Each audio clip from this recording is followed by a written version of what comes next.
өлеңді қайтып қоярсың. Оны айтқанда толғанып іштегі дертті жоярсың.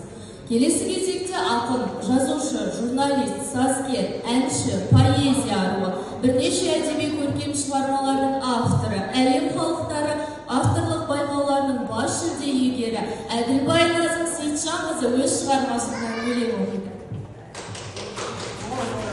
Таңның тозағынан бездім, таң ғажайып жүрегімнің кездіңде.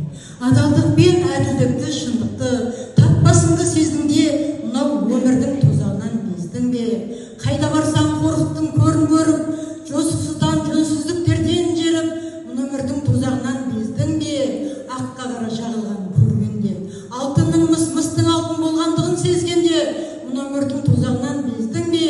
Тас жүрек сезімсіздерден көңілін алып, сезіктен псекем алып, қаттың алып, құрысын деп, барлығынан түңіліп, мың жығылып, мың тұрып, мың сүрініп, өмірдің тозағынан бездің бе?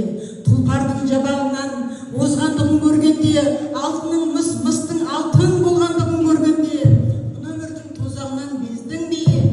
Ақ қарлардың